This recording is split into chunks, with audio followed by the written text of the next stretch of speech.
আল্লাহ আলহামদুলিল্লাহ আল্লাহু আকবার সুবহানাল্লাহ আলহামদুলিল্লাহ আল্লাহু আকবার সুবহানাল্লাহ আলহামদুলিল্লাহ আল্লাহু আকবার। পবিত্র জুমাদাল উলা মহিমান্বিত পবিত্রতম এ মাসের পঞ্চম জুমা তথা শেষ জুমা আমাদের মাঝে সমাগত। এটা রব্বুল আলামিনের কৃপা, দয়া, মায়া, মেহেরবানি যে রব্বুল আলামিন গত জুমার পর থেকে আজকের এই জুমা পর্যন্ত আমাদের ভালো রাখলেন। তা না হলে এমন অনেকেই আছেন যারা গত জুমায় পৃথিবীতে ছিলেন, আজকের এই জুমায় আমরা যারা আজকের এই জুমায় আছি আগামী জুমা পর্যন্ত থাকব তার কোনো নিশ্চয়তা। এই জন্য সময় থাকতে সময়টাকে আল্লাহ এবং তার প্রিয় রসুলের প্রেমে আল্লাহ আমাদেরকে সাজানোর তৌফিক দান করুক। সবাই বলি আমিন। পৃথিবীতে আপনি আমি আল্লাহর বান্দা, নবীর উম্মত। আমাদের সৃষ্টির পেছনের রহস্য আমাদের রব পবিত্র কোরআনে উপস্থাপন করেছেন, নবীজির মাধ্যমে সেটা আমরা জেনেছি। আল্লাহ বলছেন, ওয়ামা খলাকতুল জিন্না ওয়াল ইনসা ইল্লা লিয়াবুদুন। আমি মানব জাতি এবং জিন জাতিকে সৃষ্টি করেছি একমাত্র আমার ইবাদতের জন্য। তাহলে বান্দার কাজ পৃথিবীতে বন্দেগি করা। কি করা?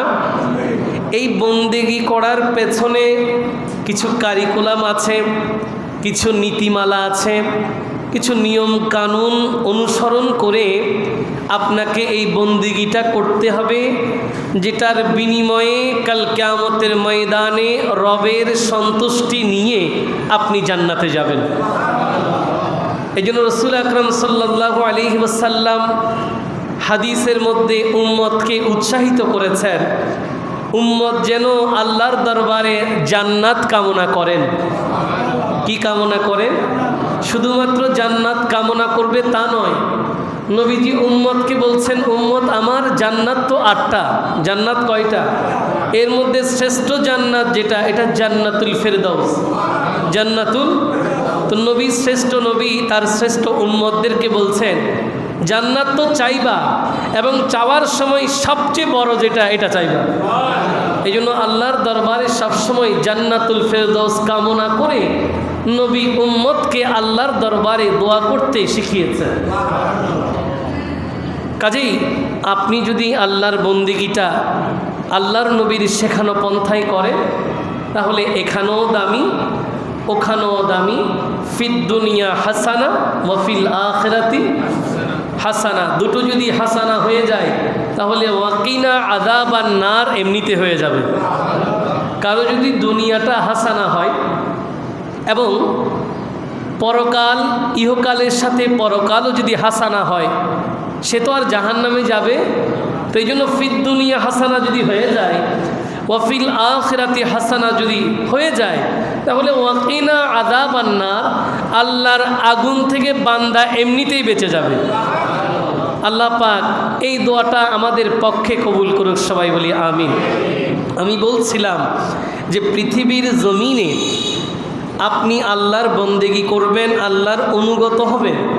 এই অনুগত হওয়ার কিছু নিয়ম কানুন নীতিমালা আছে, যেটা অনুসরণ করার মাধ্যমে আপনি বন্দেগি করবেন।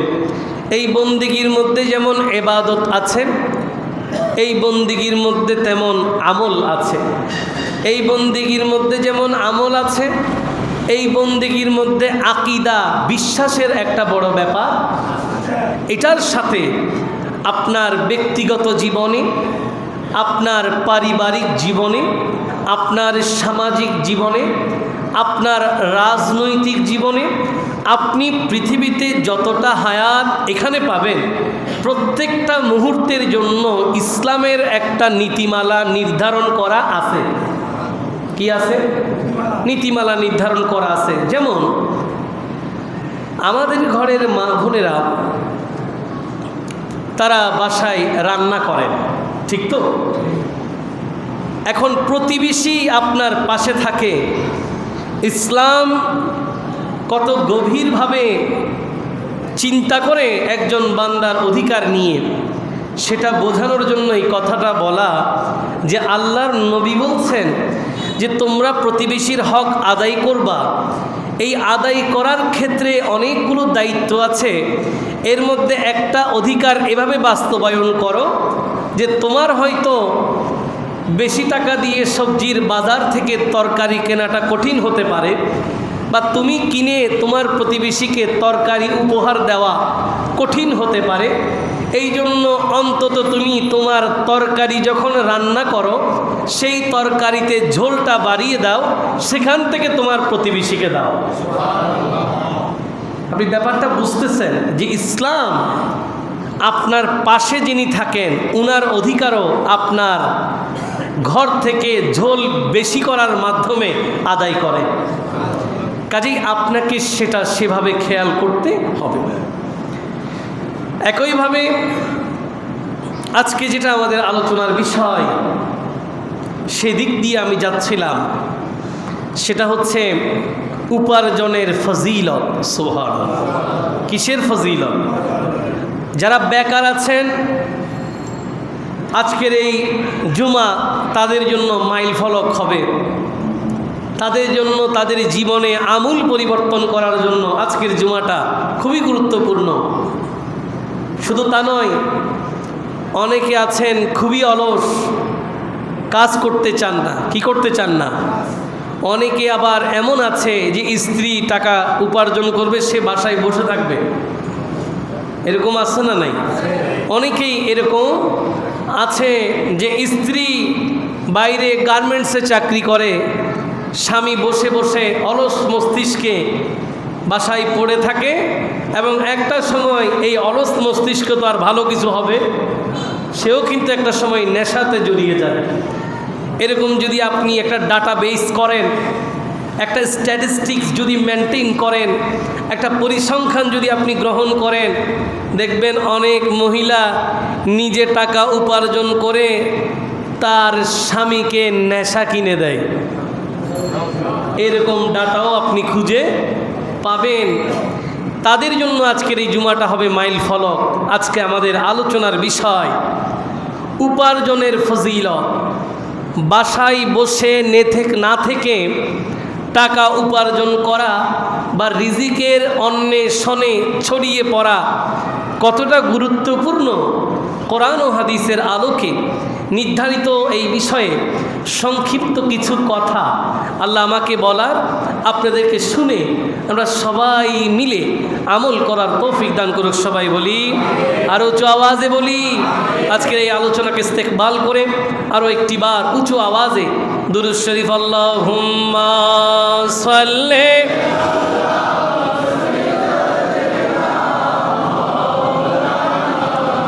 মুহাম্মাদে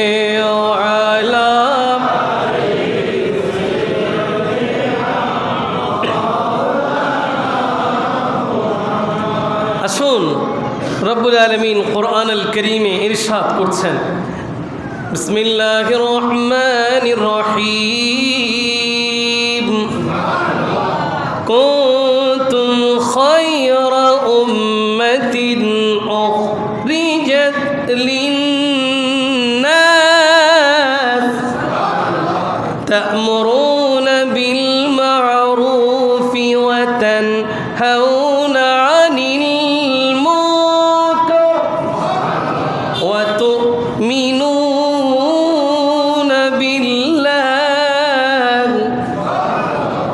আলামিন হাকিমুল হাকিমিন পবিত্র কোরআন আল কারীমের সূরা আলে ইমরানের 110তম আয়াতের মধ্যে এলান করতে লাগলেন। আল্লাহ বলেন, কুনতুম খায়রা উম্মাহ উখরিজাত লিন্নাস, তোমরাই তো সেই জাতি, তোমরাই সেই শ্রেষ্ঠ গোত্র, তোমরাই তো সেই চমৎকার জাতি যাদেরকে আল্লাহ পাক মানুষদের মধ্য থেকে শ্রেষ্ঠত্ব দান করেছেন। তোমরা সেই শ্রেষ্ঠ মানুষ যাদের চমৎকার তিনটা দায়িত্ব আছে। 1 নম্বর, তা'মুরুনা বিল মা'রুফ, তোমরা মানুষকে সৎ কাজের আদেশ দেবে। ওয়া তানহাউনা আনিল মুনকার, খারাপ কাজ থেকে মানুষকে নিষেধ করবে।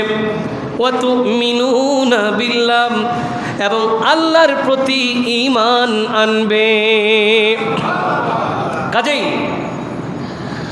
শ্রেষ্ঠ জাতি যদি আপনাকে হতে হয়, সবার মাঝে যদি আপনি শ্রেষ্ঠত্ব লাভ করতে চান, নবীর উম্মত আল্লাহর বান্দা হয়ে ইহকাল পরকালে দামি হতে চান, রব্বুল আলামিন বলছে এদের 3টা গুণ। 1 নাম্বার, এরা সৎ কাজের আদেশ দেয়। এখন সৎ কাজের আদেশ শুধু দিলে কি হবে? না, তার আগে নিজেকে সৎ কাজ ভালো কাজ করতে। একইভাবে ওয়া তানহাউনা আনিল মুনকার, খারাপ কাজ থেকে আগে নিজে বিরত থাকবে, এরপরে অন্যকে বিরত থাকার আদেশ করবে। এই 2টার সাথে নিজের অন্তরটাকে রবের প্রেমে বিলীন করে দেবে। ওয়া তু'মিনুনা বিল্লাহ, এবং আল্লাহর প্রতি ঈমান আনবে। একটু জোরে বলেন না সুবহান। এই 3টা গুণ যদি কারো কাছে চলে আসে, সেই ব্যক্তি মানুষ হিসেবে শ্রেষ্ঠ। এখন আমরা অটোমেটিক্যালি দামি, কারণ আমরা শ্রেষ্ঠ নবীর শ্রেষ্ঠ উম্মত। এখন স্বাধীনতা অর্জনের চেয়ে রক্ষা করা কঠিন, কি বলেন? ঠিক কি? শ্রেষ্ঠত্ব আমরা পেলাম, আমাদেরকে আল্লাহর কাছে চাইতে হয় নাই যে আল্লাহ আমাদেরকে আপনি অমুক নবীর উম্মত বানালেন, না আমাদেরকে শ্রেষ্ঠ নবীর উম্মত বানান। এটা আমাদেরকে চাইতে হয় নাই, যেভাবে ঈসা আলাইহিস সালাম চেয়েছেন, ঠিক না? কিন্তু আমাদেরকে ওইভাবে আল্লাহর দরবারে ফরিয়াদ করতে হয় নাই যে আপনার শ্রেষ্ঠ নবী যিনি, শ্রেষ্ঠ রসুল যিনি, আপনি আমাকে দয়া করে তার উম্মত বানান। এটা আমাদের চাইতে হয় নাই, আল্লাহ দয়া করে বানিয়ে দিয়েছেন। তাহলে আমাদের নবীর শ্রেষ্ঠ উম্মতি আমাদের নসিব হয়ে গেছে, অর্জন হয়ে গেছে। এবার দায়িত্ব হচ্ছে সেটা রক্ষা করা, কি বলেন? ঠিক কি না? উম্মতের যেই পোস্ট, শ্রেষ্ঠত্বের যেই পদবী, শ্রেষ্ঠত্বের যেই মুকুট, এটা আমাদের মাথায় শোভা পাচ্ছে। এবার জিম্মাদারি এই শ্রেষ্ঠ নবীর শ্রেষ্ঠ উম্মত নবীজির সুন্নাহ নিজের জীবনে বাস্তবায়ন করে এই পদবী টিকিয়ে রাখা, কি বলেন? ঠিক কি না? কাজেই সেই পদবী টিকিয়ে রাখার জন্য আল্লাহর নবী রহমাতুল লিল আলামিনের সুন্নাহ আমাদের জন্য আদর্শ। আল্লাহ পাক নবীজির সেই আদর্শ সামনে রেখে বাকিটা জীবন আমাদেরকে সেভাবে বাস্তবায়ন করার তৌফিক দান করুক। সবাই বলি আল্লাহুম্মা সাল্লি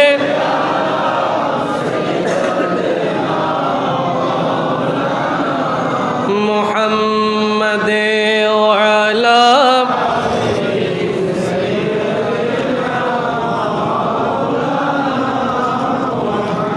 এবার আসুন, রহমাতুল লিল আলামিনের আদর্শে যদি জীবন সাজাতে হয়, তাহলে নবীজির অনেকগুলো চমৎকার আদর্শের মধ্যে একটি আদর্শ হচ্ছে নবীজি নিজের কাজ নিজে করতেন। একটু জোরে বলেন সুবহানাল্লাহ। নিজের কাজ নিজে করতেন, এটা ভাবার সুযোগ নাই। নবী ইমামুল আম্বিয়া, তিনি ইমামুল মুরসালিন, তাই বলে নিজের কাজ আরেকজনের দিয়ে করাবেন এই ধরনের কোনো সুযোগ আল্লাহর নবী রাখেন নাই।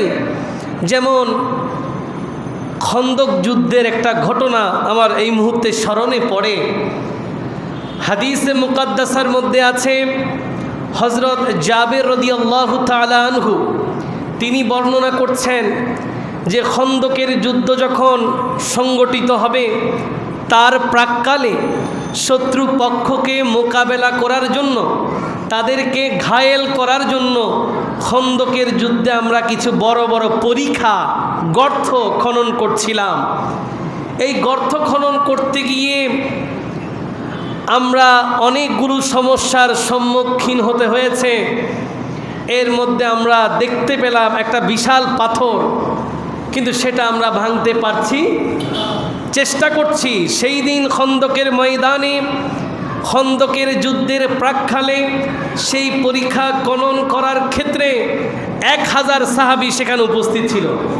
তো জোরে বলেন সুবহান। কিন্তু সাহাবীরা, হযরত জাবির রাদিয়াল্লাহু তাআলা আনহু বলেন, বিশাল এক পাথর, আমরা সেটা ভাঙতে পারছিলাম না। সবাই মিলে নবীর দরবারে, ইয়া রাসূলুল্লাহ, ইয়া হাবিবাল্লাহ, ও নবী, আমরা বিশাল এই পাথর খন্দকের, এই পাথরটা আমরা ভাঙতে পারছি না। আমাদের আপাত দৃষ্টিতে মনে হবে বিষয়টা নবীজি হয়তোবা তাদেরকে বলবেন তোমরা চেষ্টা করো, কিন্তু আল্লাহর নবী সব সময় সব কাজ কারো উপরে ছাপিয়ে দিতেন না। যখন সাহাবায়ে কেরামরা পারে নাই, রহমাতুল লিল আলামিন তখন নিজেই তাদেরকে বললেন কোনো অসুবিধা নাই, আমি সেই পাথর ভাঙার জন্য ওই গর্ততে আমি নিজে নামব। আল্লাহর নবী সেই বিশাল পাথর ভাঙার জন্য সেই গর্ততে নামলেন।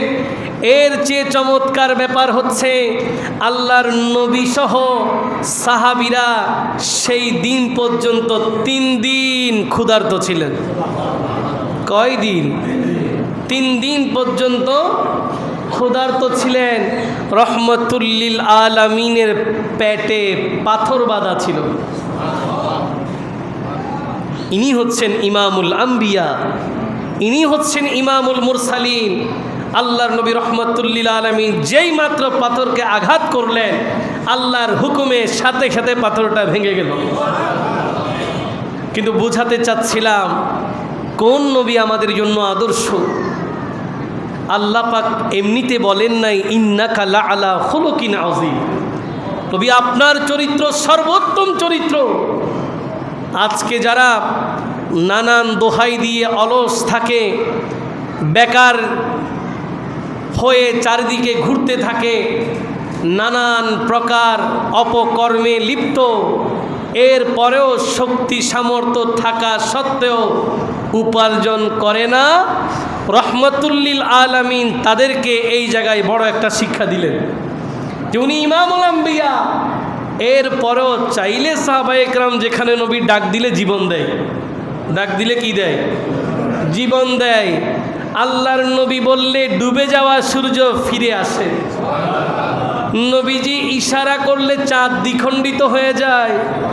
রহমাতুল লিল আলামিন শুধুমাত্র গাছপালার ফাঁকে বহরের সাথে চাচা যান হযরত আবু তালিব এর সাথে ব্যবসায়িক কাফেলায় নবী যুবক বয়সে মাত্র আসতেছেন শাম দেশে। কিন্তু বড় আশ্চর্যের ব্যাপার, পাহাড় বলেন আর গাছপালা বলেন নবীকে নবুয়তের কারণে সিজদা করতে লাগলো। যার কথাই, যার একটা ডাকে হাতের মুঠোই কঙ্কর নবীকে সালাম দেয়, সেই জাতের জন্য কি গর্তের মধ্যে নেমে পাথর ভাঙতে হবে? চাইলে কি পাথর ডাক দিলে চূর্ণ বিচূর্ণ হয়ে যায় না?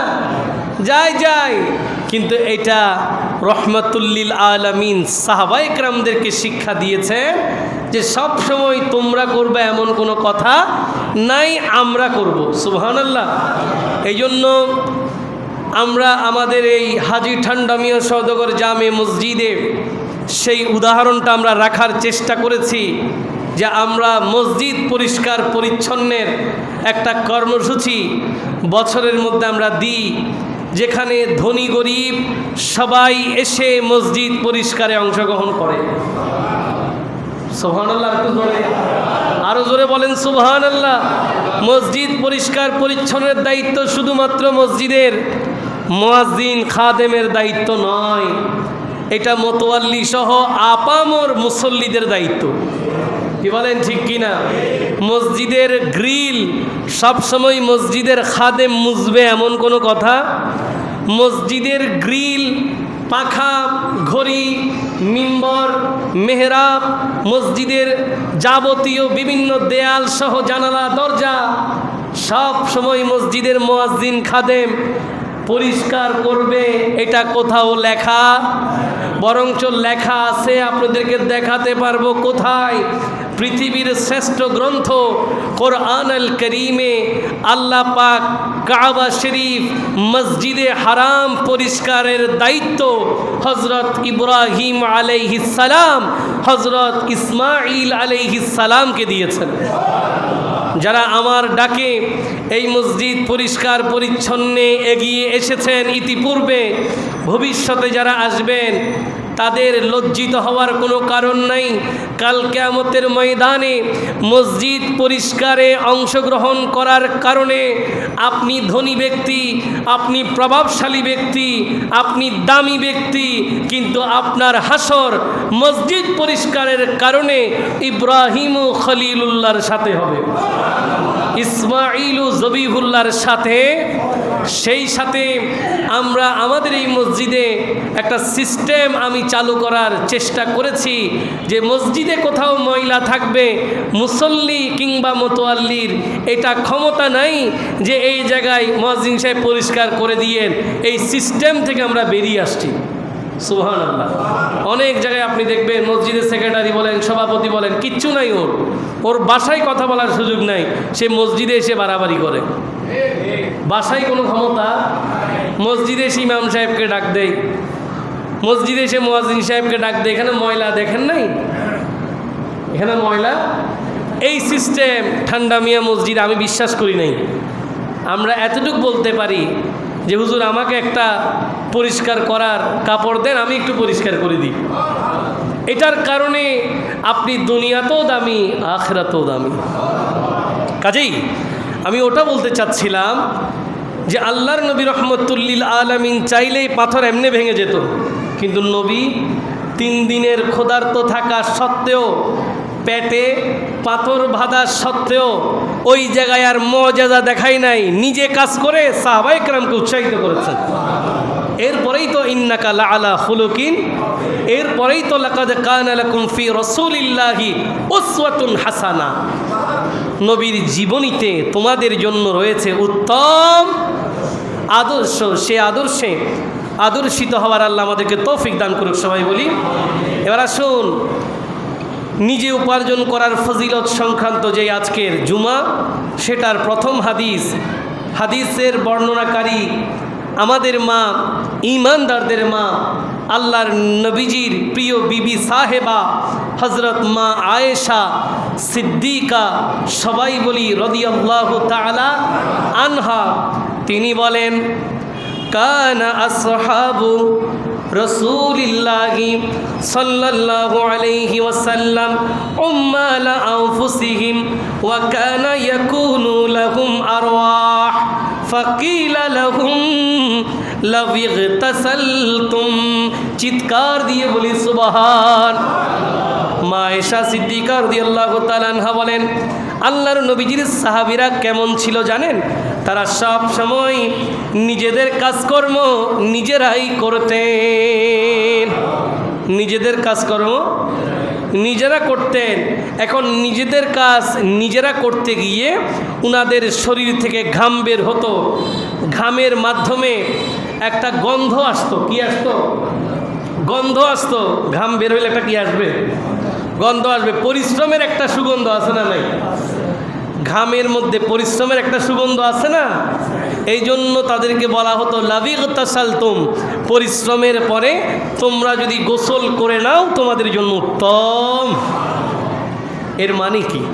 এর মানে হচ্ছে আল্লাহর নবীর সাহাবায়ে কেরামরা তারা নিজেদের কাজ নিজেরা করতেন, ঘাম ঝরাতেন এবং ঘাম ঝরানোর পরে গোসলের মাধ্যমে পবিত্রতা অর্জন করতেন। তাহলে এরা কোন সাহাবী যাদের ব্যাপারে আল্লাহর নবী বলেছেন আসহাবি কান্নুজুম, আমার এক একজন সাহাবী আকাশের নক্ষত্র তুল্য। ফাবি আইয়িহিম ইকতাদাইতুম ইহতাদাইতুম, আল্লাহর নবী বলছেন তোমরা যদি একজনকেও অনুসরণ করো হেদায়েত প্রাপ্ত হবে।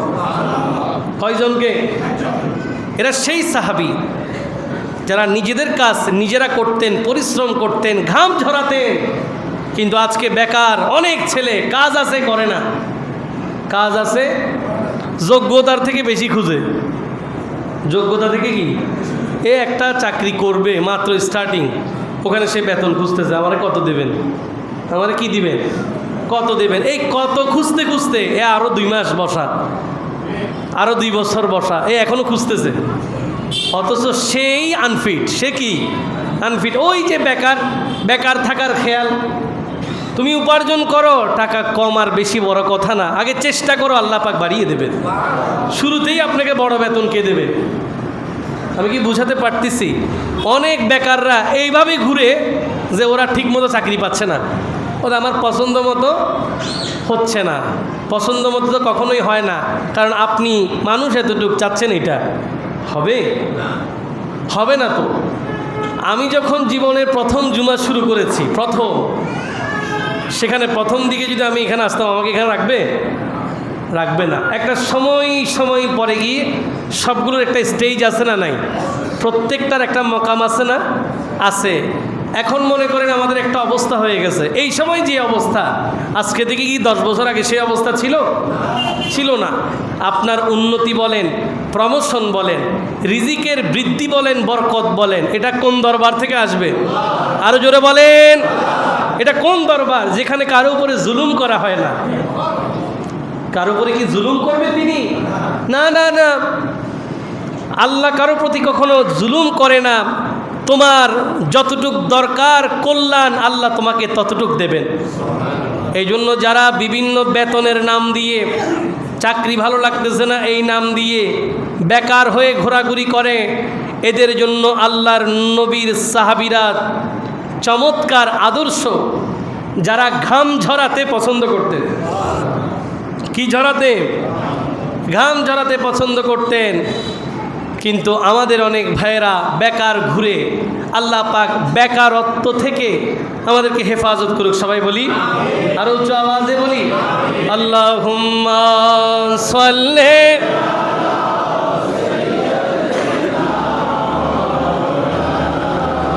মুহাম্মাদে ওয়া আলা সাইয়্যিদিনা। আমি তো আপনাদেরকে সবসময় কোরআন ও হাদিসের সাথে লাইভ এক্সাম্পল দিতে পছন্দ করি। বর্তমান কি উদাহরণ আছে সেই উদাহরণটা দিলে আপনারা বুঝতে পারবেন। আমি নিজে আমার সামনে একজন ছেলেকে দেখছি, সে আমাদের চেয়ে 2 বছর বা 3 বছরের বড় হবে। এক সময় তার বাবাও ছিল, মাও ছিল। তো সে বিসিএস ক্যাডার হওয়ার জন্য ট্রাই করতেছে। কি ক্যাডার হবে? BCS cadre. বিসিএসের জন্য পড়ালেখা করতেছে, হুরদম পড়ালেখা, খুব চেষ্টা করতেছে, কিন্তু কোনো চাকরি করতেছে না, কোনো জায়গায় চাকরি করে না, শুধু পড়ালেখা করতেছে। বাবাও আছে, মাও আছে। সে এখন কি হবে? বিসিএস ক্যাডার হবে। কোনো টাকা পয়সা উপার্জন করে না, ওই যে ক্যাডার হওয়ার নেশায় আছে। যাক, ক্যাডার হইতে হইতে সে 5-6 বছর এমনি গেল, 5-6 বছর এমনি চলে গেছে, কিচ্ছু হয় নাই। শেষে গত সম্ভবত 2-3-4 বছর আগে সে হয়েছে, কিন্তু নন ক্যাডার। কি হয়েছে? Non cadre. তাও কি হয় নাই? তার চাকরি হয় নাই। বাবাও নাই, মাও নাই। বাবাও নাই, বাবাও চলে গেছে, মাও চলে গেছে। ক্যাডার হওয়ার নেশায় বাবা মাকে নিজের উপার্জনের 1 লোকমা খাওয়াইতে পারে নাই। কি লাভটা হইল? এখন কি লাভ হইল? এই দেশে এরকম অনেক ছেলে আছে যারা বেকার ঘুরতে পছন্দ করে, কিন্তু বাবা মাকে খাওয়ানো, নিজের হাতে উপার্জন করে, এটাতে কি শান্তি, এটা আমি আপনাকে বুঝাইতে পারবো না। এটা বড় এক চমৎকার শান্তির ব্যাপার। আমার বাবা আমার মা যদি চলে যায়, আমাকে এত কষ্ট করে মানুষ করলো, আমি বড় হওয়ার আগে যদি চলে যাই, সেটা মনকে সান্ত্বনা দেওয়ার সুযোগ আছে। কিন্তু আমার যখন সুযোগ আছে, আমি একটা টিউশন করে 1000 টাকা বেতন পেয়ে আমার মায়ের হাতে দেওয়া, আমার বাবার হাতে দেওয়ার মধ্যে যেই শান্তি আছে, ক্যাডার হয়ে যাওয়ার পরে মা বাবা বিদায় নেওয়ার পরে সেই শান্তি, এই ছেলেটা এমনি এমনি সময় পার করে ফেলছে, চলে গেছে, কিচ্ছু হয়নি। তা আজকের দিনে মনে করেন বাংলাদেশ সরকার সে ফেল করলো, এরে ডাকি দিল তুমি বড় ক্যাডার, এখন কি বাবা মাকে আর খাওয়ানোর সুযোগ আছে? শেষ সুযোগ, কোনো কিছু আর। আমার দেশে অসংখ্য শিক্ষার্থীরা এই জাতীয় ভুল করেন। এদের মধ্যে আবার ব্যতিক্রমও আছে, যারা ছোটোবেলা থেকেই উপার্জন পছন্দ করে, এইচএসসি পাস করছে, নিজের খরচটা নিজে বহন করতেছে, টিউশন করতেছে, 500 টাকা 1000 টাকা 2000 টাকা পাচ্ছে, বাবা মায়ের শক্তি হচ্ছে, আছে না? রাসূল আকরাম সাল্লাল্লাহু আলাইহি ওয়াসাল্লাম এই রিজিক অন্বেষণের ব্যাপারে উম্মতকে উৎসাহিত করেছেন। এবার পরবর্তী হাদিস, মনোযোগ।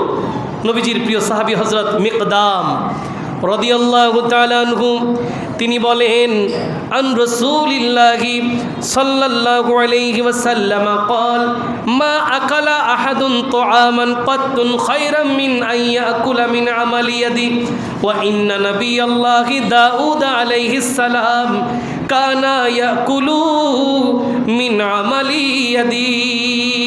একটু জোরে বলেন সুবহান।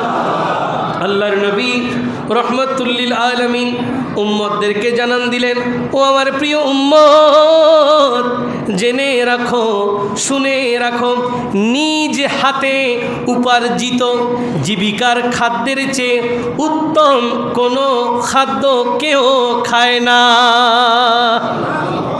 নিজের টাকা উপার্জন করে যেই রিজিক আপনি খান, গ্রহণ করেন, এর চেয়ে উত্তম খাদ্য হতে পারে।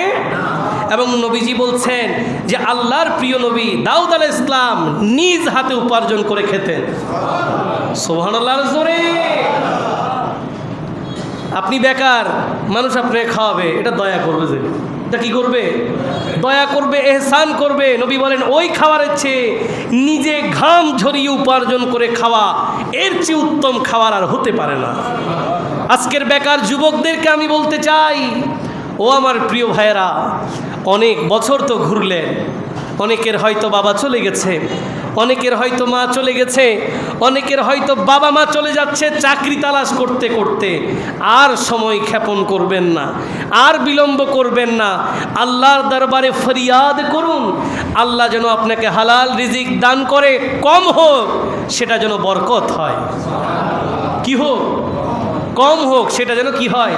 আল্লাহ আমাদের সবাইকে হালাল রিজিক অন্বেষণের তৌফিক দান করুক। সবাই বলি আসুন। আল্লাহর নবী রহমতুল্লিল আলমিনের আরও একটি হাদিস বর্ণনাকারী হযরত আবু হুরায়রা রাদিয়াল্লাহু তাআলা তিনি বলছেন, আল্লাহর নবী ইরশাদ করেছেন, লিআন ইয়াহতাতিবা আহাদুকুম হুজমাতান আলা যাহরিহি খায়রুম মিন আন ইয়াসআলা আহাদান ফায়ুতিয়াহু আও ইয়ামনাহু। আল্লাহর নবী রহমতুল্লিল আলামিন বলছেন, তোমাদের কারো পক্ষে এক বোঝা লাকড়ি, কয় বোঝা? এক বস্তা লাকড়ি সংগ্রহ করে নিজের পিঠে বহন করা উত্তম। সুবহানাল্লাহ বলে। আল্লাহর নবী বলছেন এক বোঝা লাকড়ি নিজের পিঠে সংগ্রহ করে বহন করা উত্তম। কি থেকে উত্তম? কারো কাছে চাওয়ার থেকে উত্তম। একটু জোরে বলেন সুবহান। কারো কাছে সাহায্য সহযোগিতা নিজে চাকরি না করে আরেকজন থেকে নিয়ে খাওয়ার চেয়েও উত্তম। নবী বলেন বন জঙ্গলে ঘুরে গাছ কাঠ সংগ্রহ করে সেটা নিজের পিঠে বোঝাই করা আরেকজনের কাছে চাওয়া থেকে উত্তম। আর একটু জোরে বলেন সুবহান। কেমন কথা! নবী উৎসাহিত করছেন। কেন আরেকজন থেকে চাওয়া এত খারাপ কেন হয়ে গেল? নবী বলেন ফায়ুতিয়াহু আও ইয়ামনাহু। আল্লাহর নবী বলেন সে তোমাকে দিতেও পারে নাও দিতে পারে। দিতেও পারে, নাও দিতে পারে। এই জন্য কারো কাছে চাওয়ার থেকে লাকড়ি সংগ্রহ করে নিজের পিঠে বোঝাই করা আরেকজনের কাছে চাওয়া থেকে উত্তম। কিছু কিছু মানুষ আমাদের সমাজে আছে চেয়ে খেতে পছন্দ করে। কি খেতে পছন্দ করে? শুধু ঘুরে ঘুরে মানুষ থেকে 5 টাকা, 10 টাকা, 20 টাকা, 50 টাকা এগুলো নিয়ে ঘুরে। আপনি অনেক দুস্থ ফকিরকে দেখবেন সব ঠিকঠাক, এরপরে খুঁজে খাইতে পছন্দ করে। কেন? কারণ ভিক্ষা তার অভ্যাস, ভিক্ষা তার। এই জন্য আল্লাহ নবী কিন্তু ভিক্ষাবৃত্তিকে অনুৎসাহিত করেছেন, ভিক্ষা দিতে কিন্তু নিষেধ করেছেন নবী। দুস্থ মানুষের পক্ষে থাকবেন ঠিক আছে, যে একেবারেই পঙ্গু, নিজে চলে খেতে পারে না, এই জাতীয় ব্যক্তিদেরকে সহযোগিতা করার কথা বলা হয়েছে।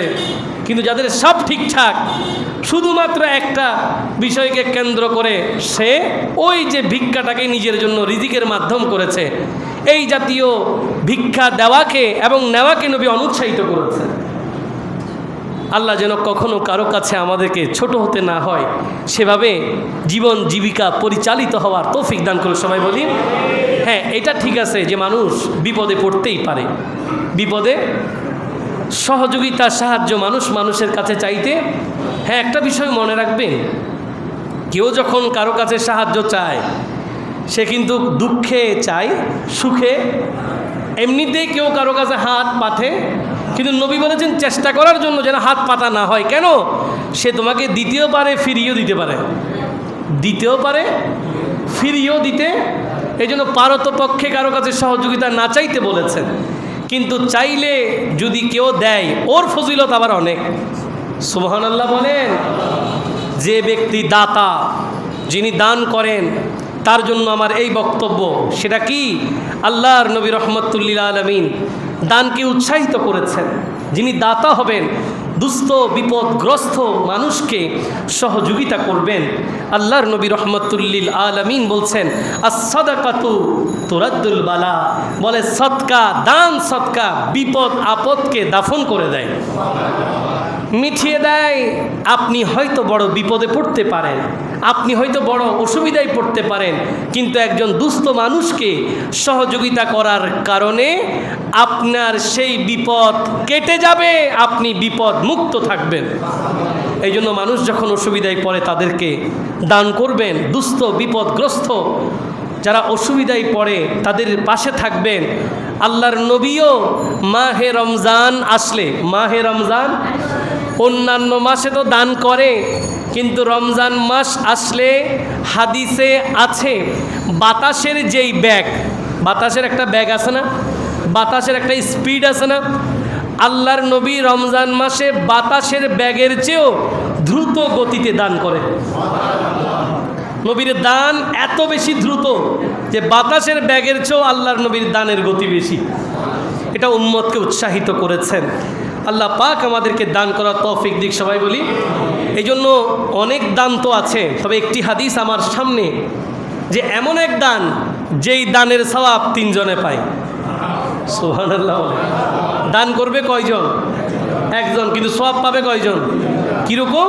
মা আয়েশা সিদ্দিকা রাদিয়াল্লাহু তাআলা আনহা বলছেন যে আল্লাহর নবী ইরশাদ করেছেন, ইজা আনফাকাতিল মারআতু মিন তুআমিন বাইতিহা গায়রা মুফসিদা কানা লাহা আজরুহা বিমা আনফাকাত ওয়া লিজাওজিহা আজরুহা বিমা কাসাবা ওয়া লিল খাজিনি মিসলু যালিক লা ইয়ানকুসু বা'দুহুম আজরা বা'দিন শাইয়া।